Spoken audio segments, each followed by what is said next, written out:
Un des autres points sur lesquels nous nous arrêtons, Inch'Allah Ta'ala, et avec lequel nous terminons, c'est l'importance de la mise en application du savoir que nous possédons.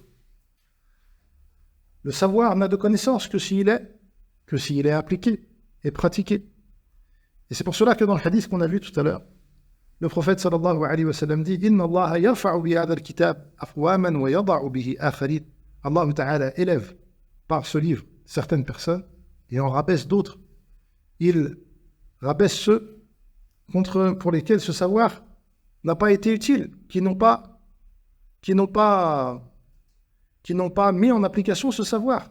Et lorsqu'Allah Ta'ala mentionne celui à qui il a donné des signes et il a accordé un savoir, Allah Ta'ala, dans Surat Al-A'raf, Allah Ta'ala dit وَلَوْ شِئْنَا لَرَفَعْنَاهُ بِهَا وَلَكِنَّهُ أَخْلَدَ إِلَى الْأَرْضِ.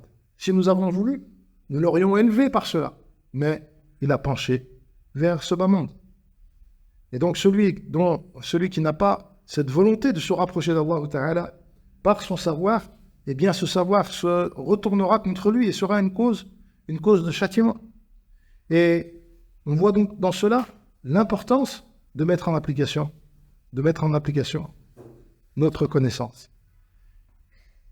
Et notamment, pour terminer, à travers les deux versets que nous avons déjà mentionnés tout à l'heure. Lorsqu'Allah Ta'ala dit « Innama yakhsha Allah min ibadihi al-ulama » les seuls qui craignent Allah Ta'ala sont les savants, eh bien cela montre que la personne qui n'a pas obtenu de crainte d'Allah Ta'ala à travers le savoir qu'il a, eh bien même s'il a amassé des connaissances, son savoir il ne fera pas partie des ulama. Et l'autre verset, c'est un verset qu'on mentionne souvent lorsqu'on veut parler du ilm et de l'importance du ilm. Lorsque Allah Ta'ala dit dit, est-ce que ceux qui savent et ceux qui ne savent pas sont égaux? Pour comprendre ce verset, il faut aussi regarder le début du verset.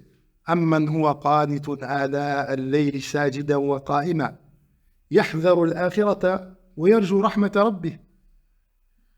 Qul hal yastawi alladhina ya'lamuna wal ladhina la ya'lamun.